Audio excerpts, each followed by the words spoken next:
Hello, welcome back to another episode of the Chicago White Sox March to October. The regular season is over. We won the division in the last episode. We came back from a half-game deficit.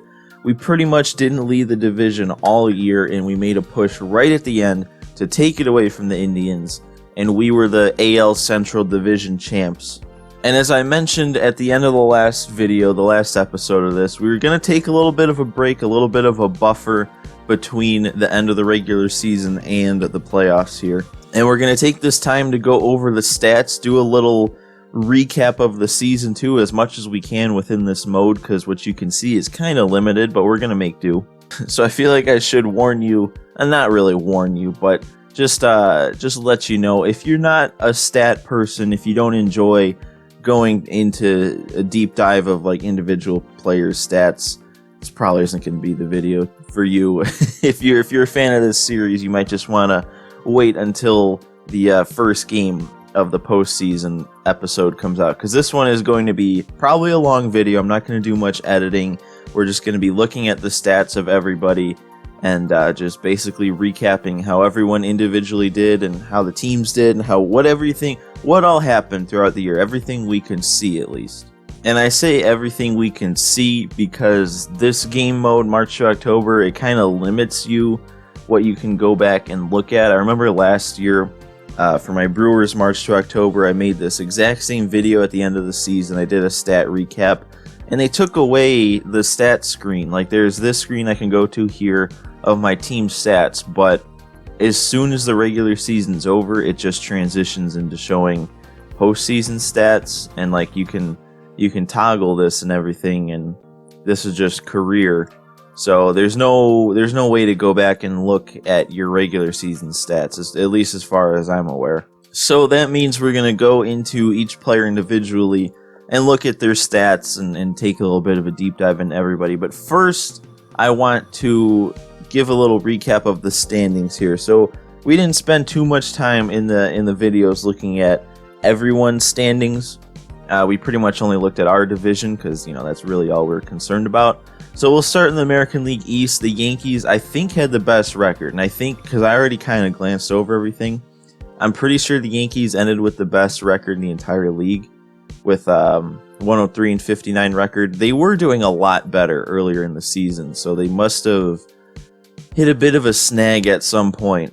And that's still a really good record, but I feel like they were almost on pace to get over 110 wins. So they dominated that division. No one even came close to taking that away.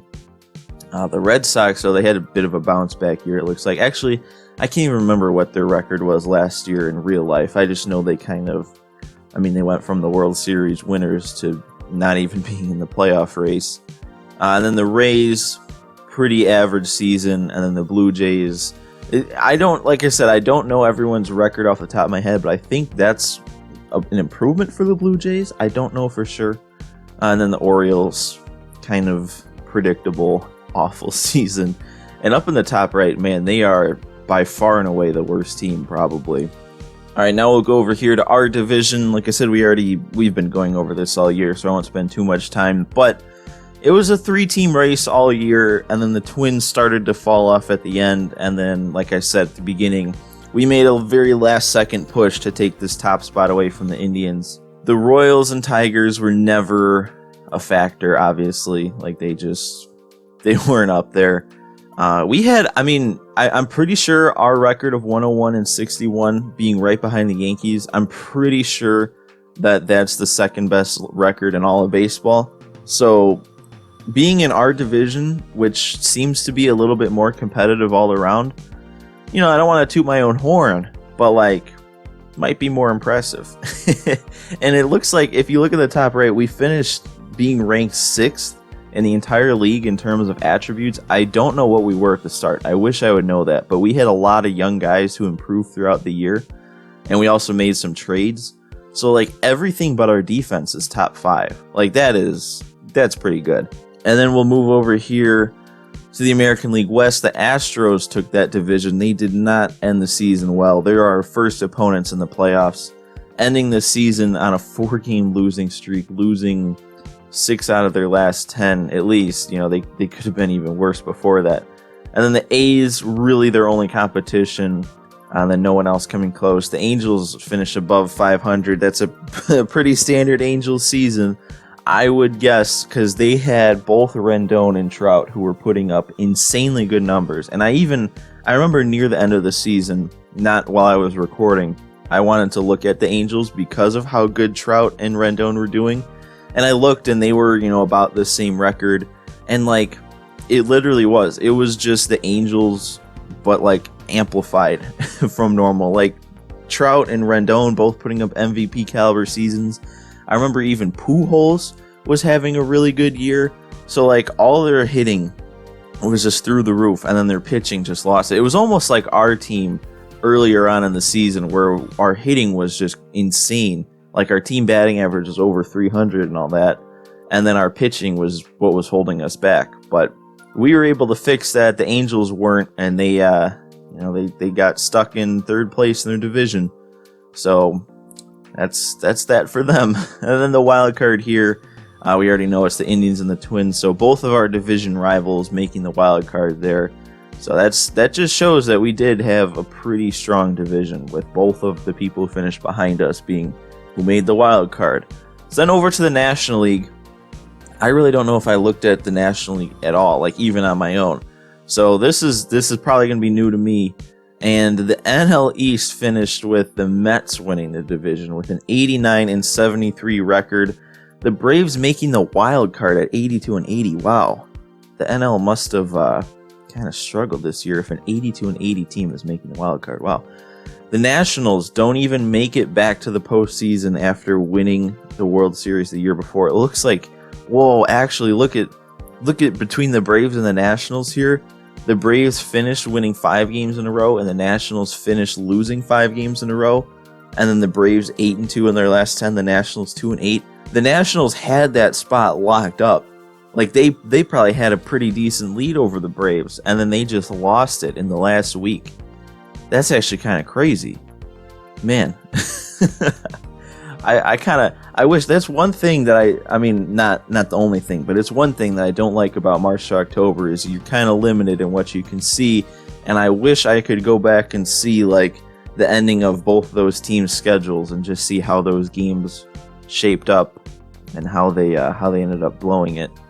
And that'd be pretty interesting to me. But the Marlins, that's also kind of interesting that they finished 77-85. By no means a good record, but for the Marlins, that's probably a big improvement. And then the Phillies, that's not good for the Phillies. They're probably projected to be a little bit better of a team, at least in real life. And now I'm actually just realizing I forgot that I wanted to go over those splits on the far right for us. I don't really care about it for everyone else. But let's go back to our division here.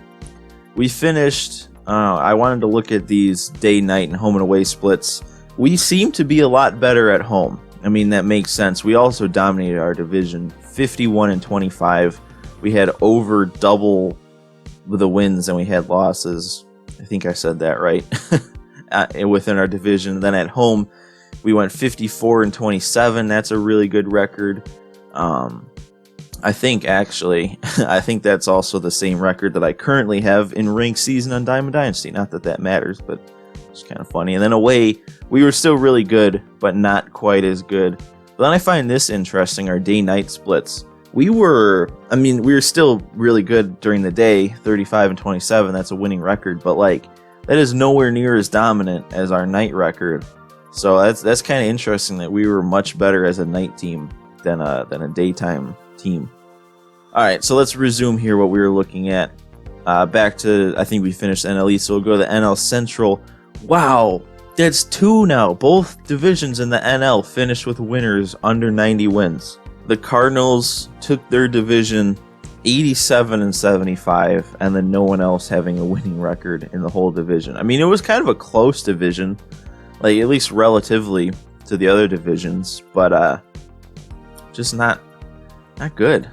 The Brewers, man, they've fallen off. NL West, the last team here, only team in the entire National League with a record above 90 wins are the Dodgers with a 94-68 record. That that literally would be good enough to get them the second wild card spot in the AL, I think. Because, yeah, they wouldn't have won the AL West. They would have just beaten out the Twins by 1 game to get the second wild card spot. And they were the best team in the entire National League. That is... I don't know why it happened like this, but the American League was so... At least the good teams were so much better. Maybe that just means the National League was more tightly packed and the bad teams weren't as bad as the bad teams in the AL. So, I don't know. But the Dodgers, again, winning that division. The Rockies making the wild card, 84-78.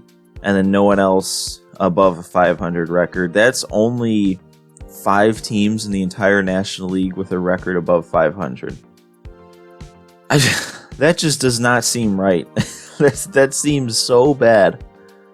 Well, I don't know. I'm kind of at a loss for that. But if we happen to make it to the World Series, I guess technically, based on team records, it would be our easiest matchup because the Twins are already eliminated, and they're the only team with a worse record than any team in the NL, which would be the Dodgers. I don't know what I'm trying to say here. Hopefully you understand what I mean. But that's it for looking at the division standings here. I don't think we can look at league leaders yet. It's the same deal where it replaced it with the postseason stats. So I don't know. Last year with my Brewers, March to October, after it was all over, I went into the franchise mode version after you finish March to October, and I went back and looked at some stuff. So all the stuff we're missing out on today, I'll go back and look at once the entire March to October is over. And like I've mentioned before, I'm also planning on turning this into a franchise to play on the channel. So look forward to that. So now I guess let's just go ahead and look at our players' stats here. I'll go ahead and do it from probably the easiest to break it down by everybody by going into this screen and then just moving through. So we'll start with starting pitchers. We had 6 starters on the roster throughout the year, and Gio and Lopez kind of shared time in the bullpen. I would have had Lopez start in the rotation the whole time, but the game kept wanting to have Gio, so it was kind of mixed. But our first pitcher here, our highest overall pitcher, Lucas Giolito, and I already know he kind of took a step back from last season. He actually ended with a losing record, going 12-14. He threw for over 200 innings, though, so he did pitch more than he did last year. But he also gave up a lot more. He gave up over 100 runs, 37 home runs. He did strike out 237, so that number's up, but it's also probably not up as much as it should be based on how many more innings he threw. And then his ERA went up, I guess, but down in quality pretty substantially. A full run and some more per 9 innings he gave up. So he took a step back, but he still, based on his attributes, he still improved on the year because of that 8 potential. So hopefully, as we transition this into a normal franchise, he'll start improving back again and he'll get back to what he was the year before. But yeah, this year definitely closer to his awful 2018 season than his really good 2019 season. He did manage to put together 17 quality starts, though, which is the same amount as last year, along with 3 complete games and 2 shutouts, just like last year. He had a WAR, 2 wins less than what it was last year, a full strikeout less per 9 innings, almost a full walk more per 9 innings. He had a FIP of that, component area of that, and that's about all that it shows here. So conveniently, they put in a feature where you could just hit R2 to go to the next player. So now we're on to Jordan Montgomery. It looks like he finished with the second highest pitcher overall. We traded for him in the middle of the year, and I knew he was going to have the potential to get better. That's kind of the reason that I remember trading for him on that specific trade, and I think we got him at a 76. So he actually improved a lot this year. He went all the way up from a 76 to an 81, and now he's even happy, so he's up to an 83 right now. But if we look at his attributes, he went up a lot across the board. It seemed like the default was probably +2, but his strikeouts per 9 up 9, and his walks per 9 up 7, his home runs per 9 up 6. He actually lost a point to stamina, so I don't know why that would have happened. But over to his stats here, he had a winning record of 11-6. He hadn't pitched before we traded for him, so that's why he looks to have kind of a shorter season here. But ever since we traded for him, he was a staple in the rotation. Kind of disappointed, though, because of how the mode was supposed to work, at least in my opinion. We had that player lock with him right after we traded, where we did really good, and I think we got the 2+ bonus or boost for him for the rest of the year. And I feel like that 2+ boost didn't make him as good as I thought it would. I mean, he still had a really good year, but a 4.02 ERA is not it's not crazy good. 149 strikeouts and 138 innings. I don't know. I mean, he was pretty solid for how much he pitched. I'm pretty much just focused on how much he improved.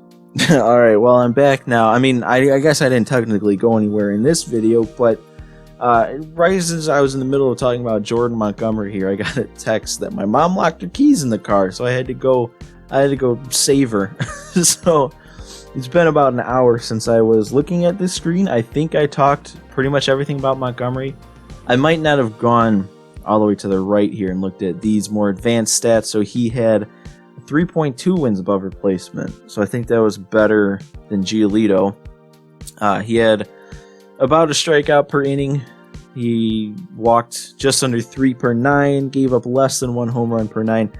All around, honestly, Montgomery had a pretty good season. And I feel like that was a good trade, especially thinking of the fact that we're going to turn this into a franchise based on how much he actually improved.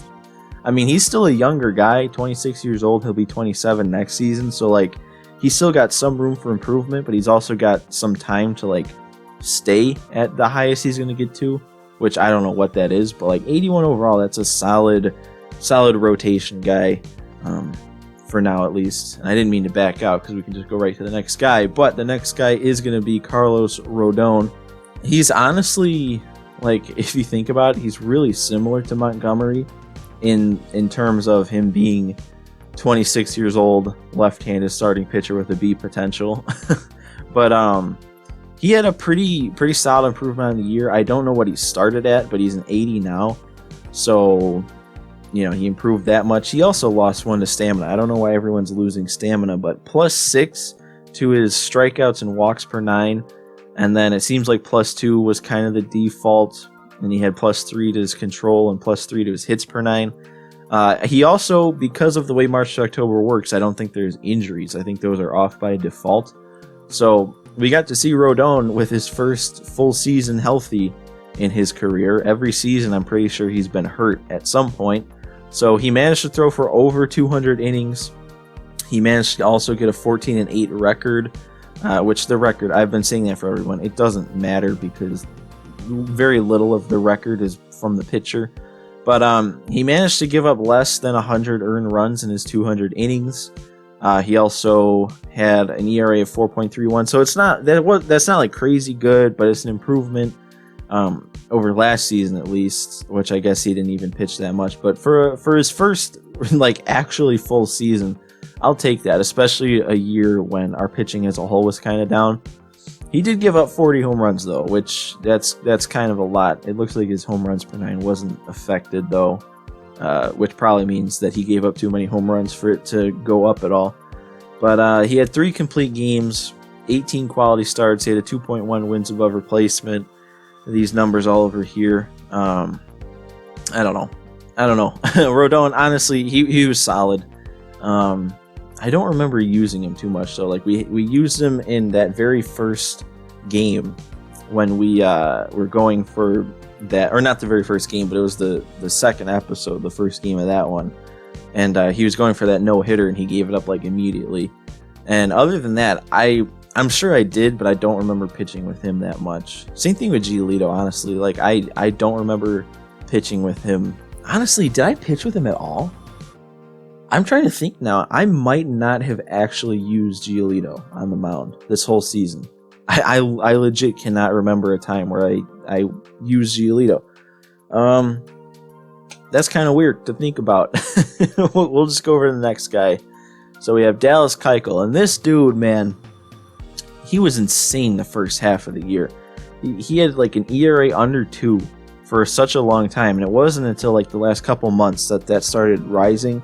Still finished with a 3.14 ERA, which is really good, but he kind of took himself out of Cy Young contention, which he really, if you think about it, he shouldn't have been in contention to begin with. I mean, 32 years old, C potential. He was like a 78 overall or 79 to start the season.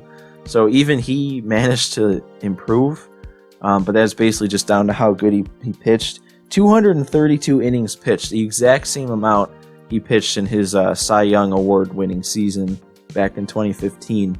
And I think looking back, that's tied for the most innings he's thrown in his career. He also only gave up 15 home runs. I'm pretty sure that's a league leader right there. Obviously, we can't go back and look, but that's a pretty low amount in this day and age to give up in 232 innings pitched. He also, like we said, he ended with a 3.14 ERA. His WHIP managed to get above 1. That was under 1 for like almost the entire season. But this is the thing that's crazy. I mean, right here, this just doesn't happen anymore. 9 complete games on the year, and 5 of them were shutouts. That's just, I don't know, that's just crazy. And then he had a 5.8 wins above replacement.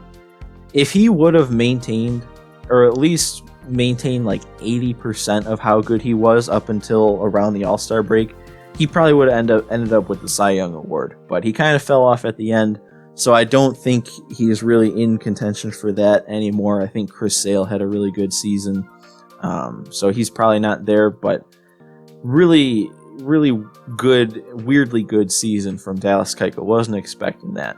All right, let's move on. I think Gio Gonzalez is next. And this is a guy here who I wanted, after we made the trade for Montgomery, I wanted him to stay in the bullpen. Just because our bullpen was kind of lacking lefties, so I figured, adding another lefty to the bullpen would be good. And at the time, he was doing horribly. Like, I think he had like a 6.7 ERA or something like that. And Ronaldo Lopez, even though he was a lower overall, was doing a lot better. Actually, we can look at Gonzalez, his attributes. No, not much of a change there. It says he went down overall wise. He's only 74. I feel like he was a 76 to start out, but with these changes here, it doesn't look like he'd go down too. But who knows? I don't really know exactly how it works. He still threw 170 innings on the season. He made 23 starts, 37 games total. So that means 14 appearances out of the bullpen. And I wish there was some way to see like his splits, because I feel like when he was in the bullpen is when his ERA came down. Because when I originally took him out of the rotation, he had, like I said, like a 6.7 ERA or something like that. And it's obviously dropped to 5.29. So I think he was actually like really good in that long relief spot, which is a shame, again, why the game kept changing it and moving him back into the rotation. But I don't know, he still managed to get his ERA down. Still not a good season by any means. I don't know. It is what it is. I mean, you can't really say more than that. I mean, I personally wouldn't have expected too much out of him in this season. But I don't know. Like I said, if the game would have just let me keep him in the bullpen, I bet he would have ended up doing even better. He probably would have gotten that ERA under a 4. His wins above replacement almost at 1. Didn't quite get to 9 strikeouts per 9, so a strikeout per inning. But yeah, Gio, not that great. And then we'll go over to the last starter here, Ronaldo Lopez. He actually was pretty good on the year, especially like if you compare him to our other pitchers.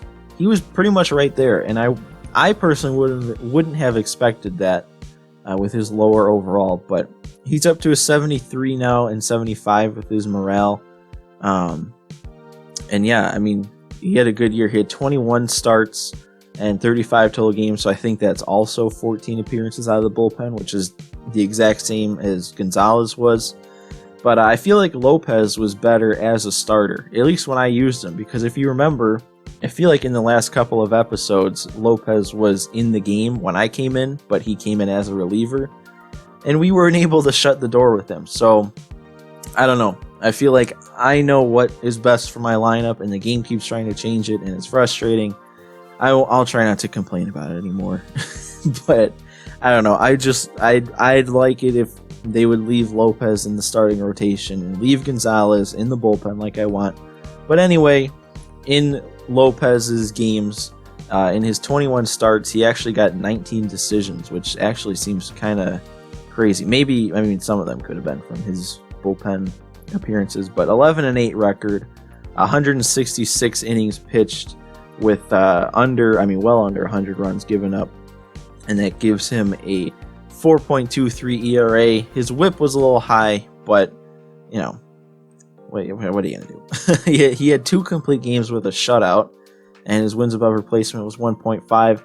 So like for a 73 overall, or a guy that was lower than that to begin with, I'm really pleased with this season. And like, he's another guy on the starting rotation who's 26 years old with a B potential.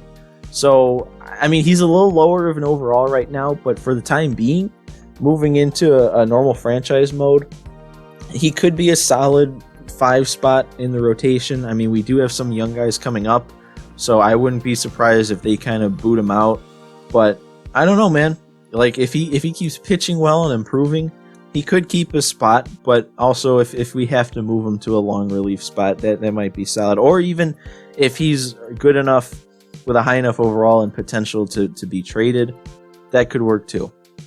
So I think that's it. Yeah, that's it for starters. We'll go over to relievers here. Apparently, we only ended up with 4 guys with their position as reliever after all the trades we made. So we're not going to get to go back and look at the guys that we got rid of. And I just looked over at the amount of time that this recording has lasted. This is going to be a long video, but I love stats. So Aaron Bummer, another 26-year-old B potential lefty out of the bullpen this time, though. And he improved a lot on the year. I mean, all across the board improvement. I don't know what he started at. I think it was somewhere between 74 or 76. So he improved all the way up to an 80, and now he's an 85 with his morale. So he's really happy. And I mean, just look at the stats. Great year. I wish he would have pitched more. Something about this game, it like, if your guy's in the setup role, they just never get the innings pitched that I feel like they should. Like, he had 67 and a 2/3 innings pitched last year, only 24 during this year, and that's just because his spot in the bullpen was called setup.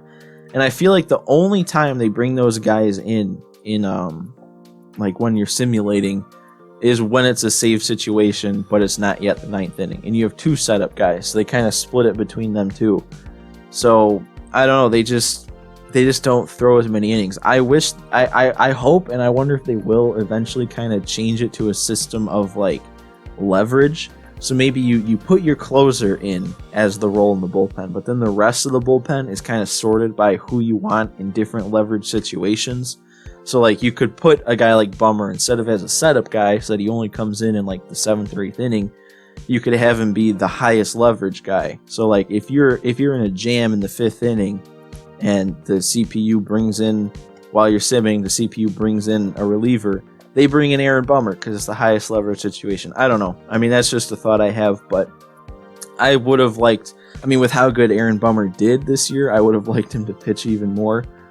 He only gave up 5 runs in the 24 innings. Yeah, I got 5 saves, no losses. He did blow a save, it says, but a 1.88 ERA with under 1 WHIP. He only struck out 12 though in his 24 innings, so that number's a little low, but I feel like it doesn't need to be any higher if he's doing that good. Only 0.1 wins above replacement though, and that's just because he didn't pitch as much as I would have liked him to. But yeah, good season from Bummer. He'll be really good moving forward too into the whole franchise thing. So the next reliever we got here, Steve Cishek. This guy, I mean, he doesn't look like he had a good year, but I'm not too upset about it because of how bad he started. Like, early in the season, he had like a 12 ERA, and that wasn't just for the first like 1 or 2 games. That was like his first 15 innings. He was up over a 12 ERA. So for the rest of the season, he managed to get it down to a 5.67, which isn't good at all. but it's still a lot better than it could have been. So he definitely improved as the season went on. 60 innings pitched, so he had a lot of work. Still gave up 10 home runs, but I don't know. There's not much else to talk about than his improvement. I mean, a .4 wins above replacement. I don't know. I just like that stat, but for relievers, it doesn't matter too much. But I don't know. 7-2 record. I feel like he was kind of the guy who came into the game when the starter was tired or losing it, but it wasn't time for like the big arms yet. At least towards the end of the year, once we started to get better big arms. So then moving on, Jace Fry. This guy ended up pitching pretty well. I accidentally sent him down earlier in the year after we made a trade. I can't remember which trade it was that sent him down, but I didn't want him to get sent down. I wanted Herrera to get sent down, and then it was a whole thing. But we eventually got the chance to bring him back up, and he pitched a pretty solid year. 45.1 innings pitched. He had his ERA under 4 at a 3.77. Relatively high whip, but that's not bad. But yeah, I mean, he filled his role. I mean, there's really nothing else you can say about him. I just find it funny also, though, he's another left-handed 26-year-old B potential pitcher on the team. We seem to have so many of those. But if they're all going to play this well, then can't really complain. He's a 73. His morale is bumping him down a little bit. So still pitched good. Our last reliever to talk about is Joe Kelly, the first guy we traded for on the season. And this is one trade that didn't turn out as good as I probably wanted it to. He only pitched 28 innings, so he wasn't in the game all that much, but he gave up a lot of runs. Pretty bad ERA and whip. I don't know, there's not much else to say. He actually had a negative WAR. It makes sense, though. He didn't pitch too well. I would have hoped for a little bit more out of him. I don't remember who we traded away, but I don't know. It would have been nice to get a better season out of him. So let's go to closing pitchers now. We added Givens and Giles on the year. We had Colomé to start. So I'll start with Colomé. Until we got Michael Givens, we really didn't have a set closer. I mean, Bummer was getting saves. Colomé was getting saves. We had Jimmy Cordero, who we ended up trading away, but he was getting saves. So we had a kind of a rotating cast to finish out games. But Colomé, throughout the year, ended up, he had a solid season. I mean, a lot of blown saves. 4 blown saves, only 2 actual saves isn't very good. But 36 innings pitched, he had a 3.5 ERA, just over 1 strikeout per inning. So, he wasn't the greatest. I mean, even wins above replacement, so he pretty much played at replacement level.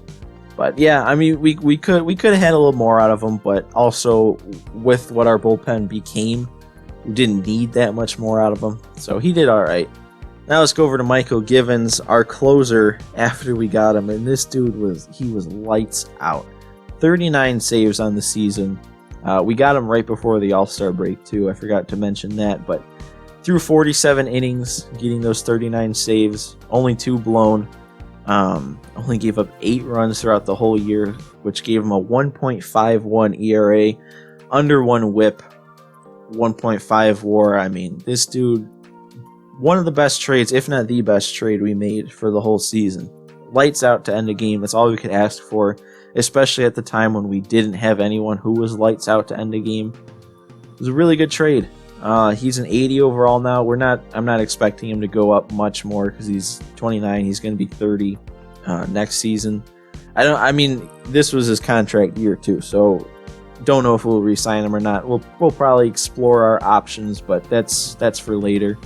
And then the last guy, the highest overall that we traded for, Ken Giles, and he's an 89. We're still keeping him out of the closer role though, just because of how good Michael Givens was. But this is how Giles improved. Everything improved besides his strikeouts per 9, and I guess his reaction, which, that's not a big deal. But he had 17 saves on the year, 47.1 innings pitched, 16 holds, 2.28 ERA, so not quite as good as the season before. His strikeouts were also down, but he was still really good too. And when we traded for him, his ERA was up at a 3, so he's only done good things once we traded for him. So another good trade that we made here. All of our trades coming from the pitching side of things, because as you'll see, our hitting was great. So let's go to that next. We got catchers here. Yasmani Grandal will start out with, because he was our starting catcher throughout the whole season. He might still be the highest overall player on the team. Yeah, he's an even 90. So, yeah, I mean, this is what his attributes look like. For the start of the season, he was losing a lot. Like, he was going down a lot. But then he started playing better, so it looks like his versus righties was the only thing to go up. Everything else went down across the board. So hopefully he can kind of stave off the regression for a little bit longer. But he still had this is his best year of his whole career. I mean, you look back, he never had, I don't think he had at least an OPS as high. He didn't have a batting average as high except for his rookie season, which he didn't play a full season. But 139 games behind the dish, so he played a more than his fair share of games, and with 93 durability, that's why he didn't have to sit much. But he hit 31 home runs, so the power really showed up. 100 RBI, so he's driving in all kinds of runs. For whatever reason, stole 5 bases, only got caught once. But yeah, his OPS almost at 900. Go over here, his wins above replacement, I think, was the highest on the team at 8. Now remember, he wasn't the best player on the team, but wins above replacement is kind of a by position thing. So he was just one of, if not the best catchers, so that's why his wins above replacement is so high, and probably higher than like Eloy's will be. But I mean, yeah, just all these numbers. He was his career year. I mean, and it was quiet too. Like, he wasn't one of the guys who seemed to be having a super good season, but he did. So now over to Zach Collins, our backup catcher. He played the exact same amount of games that he did the season before, but he played a lot better. Double the amount of hits. The power still really hasn't shown up, but he struck out less in more at bats.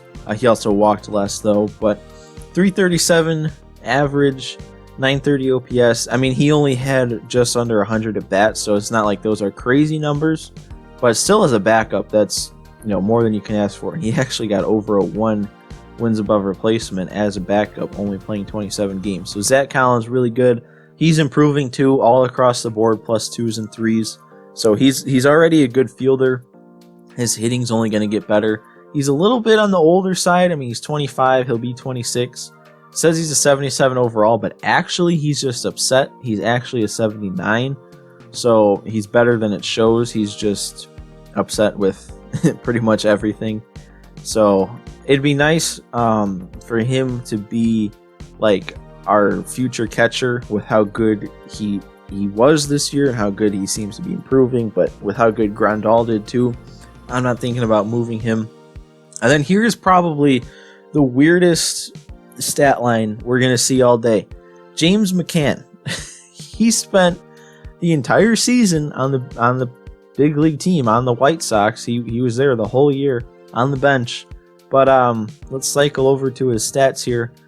He had 5 at-bats. I don't know how this can happen. I don't know how you can have a guy on the roster for the entire 162 games, and he only had 5 at-bats. So there's really nothing to talk about with him.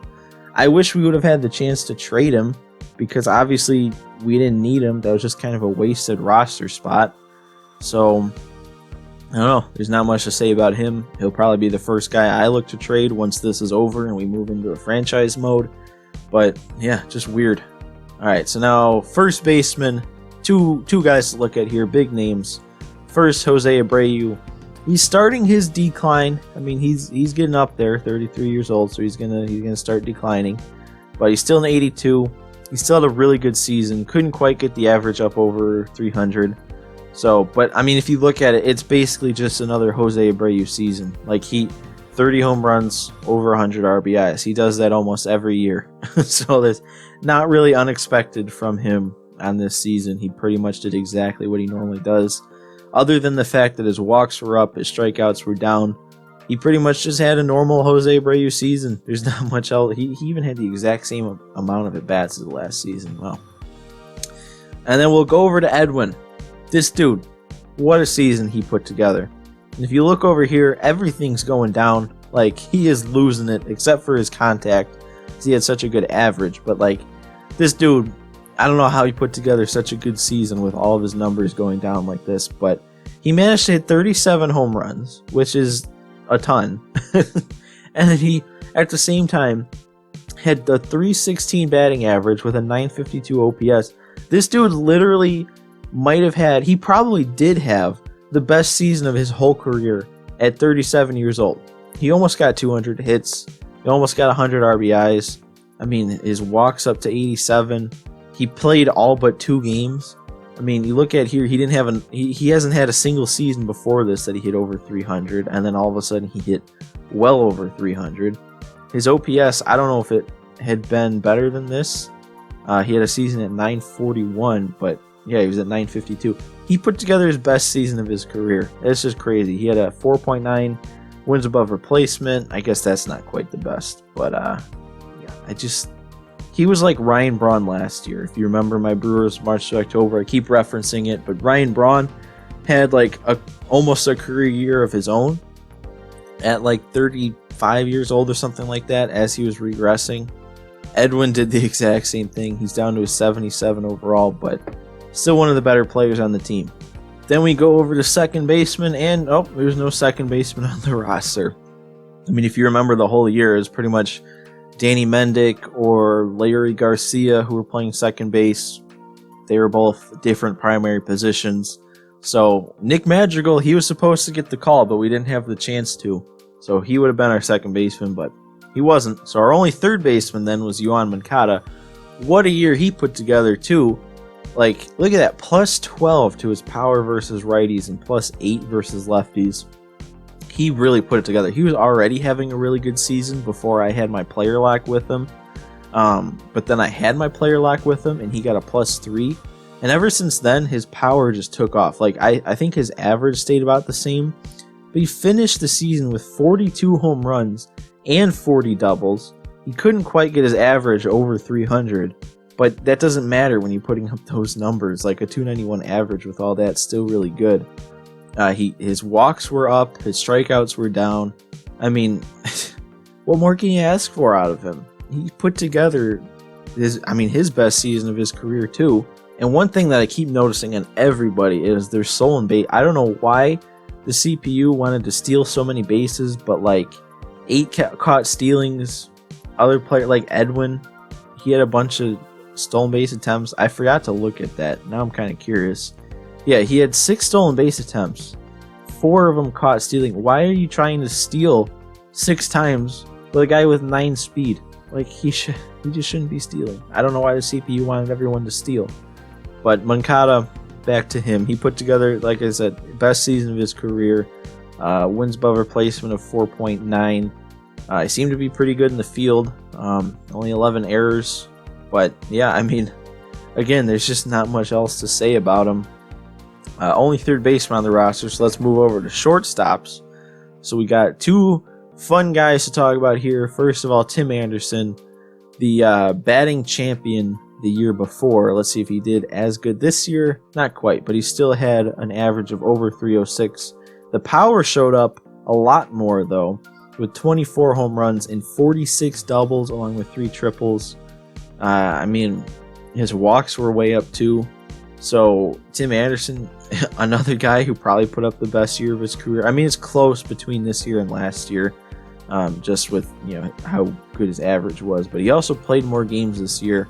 So I don't know. I'm really happy with how Anderson played.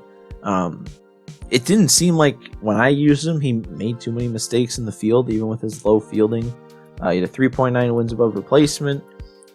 We already kind of looked at this, but this is how he improved. Even more improvement to that contact. He's almost at both 99s. Power went up, vision went up. I mean, everything went up across the board. +3 to his fielding. If he gets +3 again to his fielding, then he'll be up to a bronze. And just to point out again, another 26-year-old B potential. So our team is just full of them. And then another guy here who is awesome and probably one of my favorite players this whole season. It is none other than our boy Danny Mendick. I mean, this dude was not supposed to be this good. Like, if you look at his stuff, he didn't even improve that much. his hitting numbers aren't that great. He's more known for his glove and his speed, but he improved on the season a lot, and he put together a really good year at the plate for a guy with that low of hitting. Batted .282, he was over 300 most of the year, with 12 home runs, 32 doubles. I mean, I don't know where this came from. He wasn't supposed to be good. He was supposed to be just our beginning of the season second baseman while we were waiting for Nick Madrigal to get the call. And that call never came. And Mendick, he basically made the call not necessary. I mean, he played really good. He was also clutch. I think we had 3 walk-offs with Mendick throughout the season, at least when I was playing. Those were all fun. 2.3 wins above replacement. I mean, he was one of my favorite guys. And we had that player lock with him early on where he did pretty good. I don't remember what came out of it, but I don't know. It was just fun. And yeah, he's up to a 77 now. So I don't want to say I'll trade him, but he could be a solid trade piece. Again, 26 overall B potential. Or 20, not 26 overall, 26-year-old B potential. So now into our MVP, our best player of the season, Eloy Jimenez out there in left field. I mean, look at that improvement across the board, especially in the hitting, +9 to his power versus righties, almost up to a 99 there. His contact is way up there. His fielding's getting better. He might get to a bronze at some point, but A potential, 23 years old. He's already an 84 overall. He's just going to keep getting better. And I mean, look at these numbers. He managed to get up to 50 home runs on the year. I wasn't sure if he was going to get there, but he did. 33 doubles to go with it. 131 RBI. Walks are up. Strikeouts are down. Don't know why he's stealing. But a 330 average with 1.056 OPS. Every time I use this guy, I felt like he was going to go deep. And he did most of the time too. That's what's so good about it. And it's a shame that he's not going to end up being anywhere near the MVP conversation just because of how crazy good JD and Trout and even Rendon were doing. So he might not even crack the top 3, but he's the MVP in my book just because of what kind of a season he put together. 7 wins above replacement, and that's despite how bad in the field he probably was. So yeah, I mean, there's not much else to say. He was just amazing. And we go over here to center. Probably one of the more frustrating position panels we could go to here because Luis Robert, I mean, he ended up improving a decent amount. I was worried. I didn't mean to do that. I was worried for a lot of the beginning of the year that he was gonna kind of be a bust, not because he was playing bad, but because he wasn't improving like his attributes. They just weren't really going up all that much. And the CPU, he was one of the guys that they kept insisting sits, and I didn't want that, so I had to keep trying to put him in. So he only played 121 games, so he probably should have played more. But he ended up finishing the season pretty good. The power didn't show up until probably like the last month or 2 of the season. He was not hitting for much power, finishing with 18 home runs. I mean, that's not a high amount at all, but with how low it was for most of the year, he probably hit a lot of those in August and September. So that's a solid amount there. Batted .285. I mean, he wasn't crazy good, but he was good enough, especially as a rookie. I mean, I actually wonder if he had any chance of winning Rookie of the Year because you can't see any of that stuff. But finishing with just under a 4 wins above replacement. Dude's going to be a stud out there in center if we play this franchise long enough. I mean, he's already a 75, only 22 years old with that A potential. He's just going to keep getting better, and he's going to keep getting better across the board. He's a very balanced player. His fielding went up to a silver now, so he's going to be even better out there. His speed is what just stands out, so he's going to be a lot of fun to use. And then we got to talk about him, Leury Garcia. I didn't like him this season. I just did not. Like, he's a good player, and he's good enough contact-wise, but, like, I don't know. They were the ones, or he was one that they kept putting in for, like, Robert or Mendick even. They just kept trying to get him in the starting lineup, and I didn't want him there. And he played really good at the start. He kind of fell off, but he still had an average of 272, 11 home runs. I don't know. I didn't like using him. And every time he played, it seems like they put him in the secondary position, so he was down to a common fielder. I don't know. I mean, he's a really good utility guy. That's pretty much it. That's all I see him as. He's not really going to improve. 1.1 wins above replacement. I don't know. He's just kind of there. So we'll go to Adam Engel now. And you can't expect Adam Engel to put up the numbers at the plate. But, like, a year when everyone is having a career year at the plate, and then Adam Engel goes out there and bats 183. Like, come on. That's so bad. I know he's never been a hitter, but, like, dude, do better. Like, his hitting numbers, his attributes, they're not, they're bad, don't get me wrong, but they're not, like, I wouldn't look at those attributes and be like, oh yeah, this dude's gonna hit 183. I would have thought maybe like 230, 240. I don't know. He's really only there for his glove and his speed, which I guess when that's what he's there mainly for, then shouldn't complain too much about his average being low, but just come on.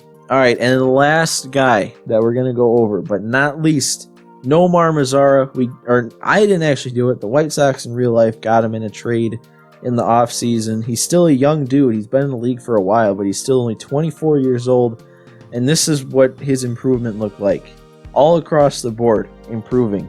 Plus 9 to his vision, plus 7 to both contacts. He even upped his power a little bit. His fielding is starting to get better, and he's only 24, and he's back up to an A potential. And I think he's a 77 overall. So, like, he's not that high of an overall now, but he'll still improve. He batted over 300 on the year. His power, I feel like I remember when he first broke into the league, he was kind of thought of as, like, the next, like, big power outfielder guy. And, if you look at his career, he never hit more than 20 home runs. So he never really was a big power guy. But in this March to October, it seems like he kind of took some of the focus away from his power. It was more about the hitting. He still put up 34 doubles, which, that's good gap power. But a lot of base hits, 85 RBI, batting as far down the order as he did was pretty good too. Again, over 300 batting average. His wins above replacement, that was good too. 2.4. I'm really happy with Nomar Mazara. I liked hitting with him too. Like, even lefty-lefty, I felt pretty confident with him. But yeah, he's another guy who's going to turn into a really good player as I move forward in franchise mode. So I'm excited about him. So I think that is actually all we can really go over here in this video. Don't get me wrong, this video is a lot longer than I expected it to be. I'm sitting here looking at the recording, and it says I just passed the hour mark. I'm hoping when this video goes out, it's not quite an hour, but still a very long video. If you watched to this point, what are you doing? You must be just as into stats as I am if you're watching to this point in the video. But fortunately or unfortunately for you, this video is over. We went over everything. I'm glad about it because, like I've said, I like stats. And now we are ready. We are refocusing from stats onto playing in the postseason. So keep a lookout for that in the next episode. It's going to come out in the next couple of days. We're going to take on the Astros in Game 1 of the ALDS. So make sure you hit the like button if you enjoyed this video and subscribe so you don't miss the postseason as we march through it on our way to the first World Series championship win for the White Sox since 2005.